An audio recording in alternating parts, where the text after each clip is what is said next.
And now to a story that we have been tracking. They say, truth is the first casualty in war, and this phrase has never made more sense than it does now.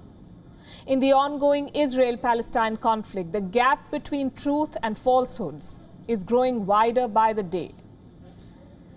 And a lot of credit for this goes to social media, where misinformation is flourishing. Fake videos and images are going viral, and tonight we'll call out these falsehoods and tell you how they are fueling the conflict. Let's begin with a video. This video that you see. It shows a truck-based missile launcher moving down a civilian area. This video was first shared by a US-based pro-Israeli account. It has since been shared repeatedly with the claim that this is from Gaza and that Hamas is using humans as a shield against Israel. This video is fake.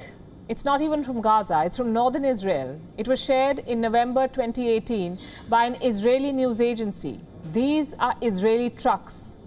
They got lost on their way. They entered a village. The account that posted this video has taken it down, saying, "Please accept my apology for the bad info." Here's case number 2, and this one's an image. It claims to show Israelis celebrating as a fire rages at the Al-Aqsa Mosque. This is being shared widely by pro-Palestinian accounts. They say Jews harmed their mosque and they danced as it burned. Again, this image is misleading. The mosque was never burned. It was a tree that caught fire. This was due to fireworks during Jerusalem Day celebrations, and it's from the 10th of May.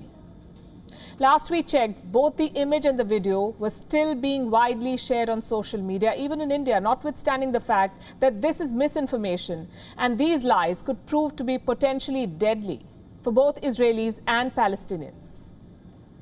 As it is, the conflict is far from over. The skies are still burning on both sides. The death toll is rising. Between the 10th and the 17th of May, a total of 12 people died in Israel. 10 were killed in missile attacks and 2 in civil unrest. And this includes 1 child, plus 796 people who've been injured. During the same period, at least 212 people have died in Palestine, including 61 children and 34 women, 3 of them pregnant. The injuries stand at 6,000 plus. And this is the toll of just 6 days of conflict. What's worse, it comes in the middle of a pandemic. Gaza has only 1 laboratory to test Wuhan virus cases, and the health ministry there now says that it has been destroyed by an airstrike. They have no way of testing cases. In Israel, 2 foreign workers from Thailand have been killed in rockets fired from Gaza. Israel claims to have destroyed a rocket launching site used by the Hamas in the Gaza Strip. And Hamas claims to have struck Israel's Urim military base, vowing to strike more military facilities. And amid this back and forth, both sides are failing to justify their actions. Take Israel's strike on the media complex, for example, the media complex in Gaza. Last Saturday, Israel struck a building that housed 2 major media organizations, the Associated Press, or AP, and Al Jazeera.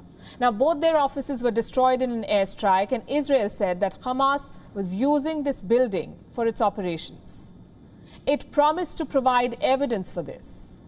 It's been 3 days. And America, where the Associated Press is based out of, says that Israel has not provided any such evidence. The US Secretary of State himself issued a statement categorically stating that he has not seen any information on this. I will leave it to others to characterize if any information has been shared and our assessment of that information. The broader point, though, remains, and this is really critical. Israel has a special responsibility to protect civilians in the course of its self-defense, and that most certainly includes journalists. Mr. Secretary, if I could follow up, you said that you've requested additional information. Have you received it? Have you seen it? And did you find it credible? I've not seen any information provided, and again, to the extent that it is based on intelligence, that would have been shared with other colleagues, and I'll leave that to them to assess. Do you notice a shift? America is openly demanding evidence from Israel. America is also, by the way, blocking a UN statement on the conflict, calling for a ceasefire. They're blocking that statement. The Israeli media says it's because the statement failed to condemn Hamas. Washington says it's because a ceasefire ultimately depends on the two parties involved. Statement or no statement. We might never really know what the truth is. In the meantime, reports say that the ongoing clashes have led to a rise in anti-Semitism. The UK's Community Security Trust, a charity which looks after the safety of Jews in England, has said that there has been a 5-fold increase in reports of anti-Semitic incidents in recent days. According to them, at least 86 anti-Semitic incidents were reported in the UK between the 8th and the 17th of this month. Here's one such incident. Take a look.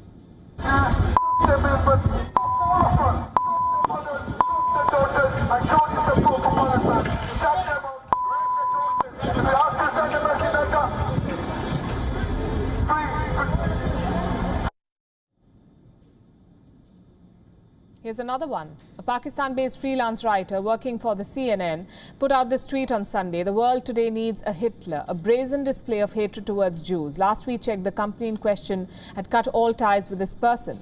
Meanwhile, the international leadership remains divided on what to do with this region. The starkest division is being seen in the Arab world. It's an embarrassing time for all of them. Many Arab nations, remember, are walking a diplomatic tightrope, especially countries like Morocco, the Sudan and Bahrain.